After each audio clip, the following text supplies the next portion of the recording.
বিভ্রান্ত পথহারা একদল শিক্ষিত মানুষ, তারা ওই আস্তাগফিরহু শব্দের দ্বারা আমার নবীরে পাপিষ্ঠ বলিয়া প্রমাণ করার চেষ্টা করে। কারণ কিটা?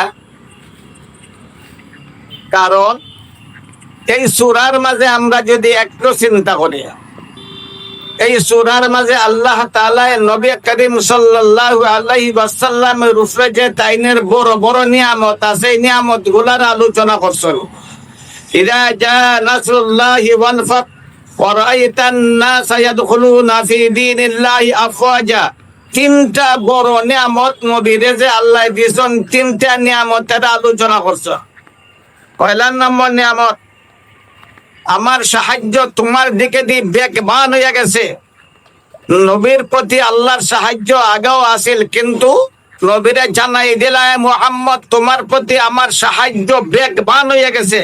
আল্লাহর নুসরত আর সাহায্য নবী প্রাপ্ত হয়ে গেছেন। আল্লাহর সাহায্য আসা নবীর প্রতি, এটা নবীর জন্য নিয়ামত না? নিয়ামত না? মাথো না জুড়ে নিয়ামত।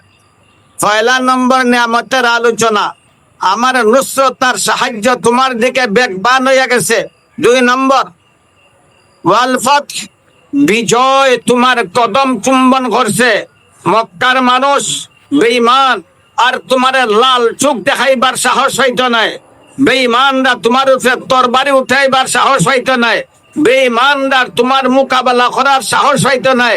বিজয় তোমারে দান করছি, ওই বিজয় তোমার কদম চুম্বন করছে।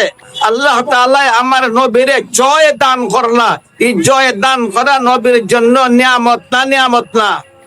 কয়টা হইল নিয়ামত? কয়টা হইল? 3 নম্বর, ওয়ারাআইতান নাসা ইয়াদখুলুনা ফি দীনিল্লাহি আফওয়াজা। আর তুমি দেখবা মানুষ দলে দলে ইসলামের সুশীতল ছায়ার তলে আশ্রয় গ্রহণ করতে আছে। আমার নবীর উম্মতের সংখ্যা বাড়বো, মুসলমানদের সংখ্যা বাড়তে আছে। এই সুসংবাদ আল্লাহ তাআলা সূরাতুন নাসরের পয়লা বারে দিলা। এই তিনটা হইছে বহুত বড় নিয়ামত। একটা আল্লাহর নুসরত তার সাহায্য, আরেকটা হইল বিজয় দান করা, আরেকটা হইল দল দলে আমার নবীর অনুসরণ করতে মানুষ দল দলে অগ্রসর হওয়া। এই নিয়ামত কয়টা? কয় না, 3টা। এরপরে আল্লাহ তাআলা 3টা হুকুম জারি করলা। ফাসাব্বিহ বিহামদি রাব্বিকা ওয়াস্তাগফিরহু। তাসবিহ পড়ো, তাহমিদ পড়ো, ইস্তিগফার পড়ো। তাসবিহ পড়ো, তাহমিদ পড়ো, ইস্তিগফার, সুবহানাল্লাহ পড়ো, আলহামদুলিল্লাহ পড়ো, আস্তাগফিরুল্লাহ পড়ো। কয়টা পড়ো? কয় না, 3টা। সুবহানাল্লাহ পড়ো, আলহামদুলিল্লাহ পড়ো, আস্তাগফিরুল্লাহ পড়ো, ইস্তিগফার পড়ো, ক্ষমা চাও, ক্ষমা চাও, ক্ষমা চাও। আল্লাহর 3টা নিয়ামতের ঘোষণা। এরপরে আল্লাহর 3টা নির্দেশ আইল নবীর উপরে। এই 3টা নির্দেশ বা 3টা ঘোষণা 3টা নিয়ামতের মোকাবেলায়। কয়টার মোকাবেলায়? 3টার নিয়ামতের মোকাবেলায়, গুনার মোকাবেলায় না। তাসবিহ তাসবিহ তাসবিহ নিয়ামতের মোকাবেলায়, তাহমিদ নিয়ামতের মোকাবেলায়। সুতরাং ইস্তিগফারও কের মোকাবেলা? নিয়ামতের মোকাবেলা। এখানে গুনার কোনো আলোচনাই নেই, গুনার কোনো আলোচনাই নেই, বরং 3টা নির্দেশের সম্পর্ক 3টা নিয়ামতের সাথে। এর দ্বারা বোঝা গেল ইস্তিগফার শুধু গুনার সাথে সম্পৃক্ত না, ইস্তিগফারের সম্পর্ক নিয়ামতের সাথেও আছে না নাই? না তো না? আছে না নাই? নামাজের বাদে আপনার প্রতি নির্দেশ আছে আস্তাগফিরুল্লাহ, আস্তাগফিরুল্লাহ 3 বার। নামাজ পড়ি আস্তাগফিরুল্লাহ করেন না? করেন না? আস্তাগফিরুল্লাহ অর্থ কি? আল্লাহ মাফ চাই, আল্লাহ মাফ চাই, আল্লাহ মাফ চাই, ক্ষমা চাই, ক্ষমা চাই। গুনাহ নামাজ পড়ে কি গুনাহ করছো?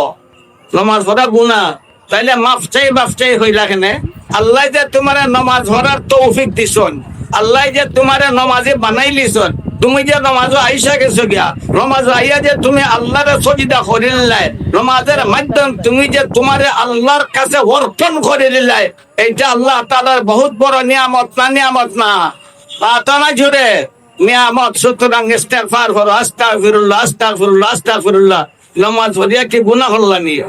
বোঝা গেল ইস্তিগফার শুধু গুনার বদলা নাই, বরং ইস্তিগফার নিয়ামতের বদলাও আছে না নাই? মাথা না জুড়ে আছে। সূরার শব্দগুলা স্পষ্ট পরিষ্কার। এখানে আস্তাগফিরহু এটা গুনার মোকাবেলায় আইছে নাই, বরং এইটা আইছে নিয়ামতের মোকাবেলায়। বিভ্রান্ত পথহারা একদল শিক্ষিত মানুষ, তারা ওই আস্তাগফিরহু শব্দের দ্বারা আমার নবীরে পাপিষ্ঠ বলিয়া প্রমাণ করার অপচেষ্টা করে।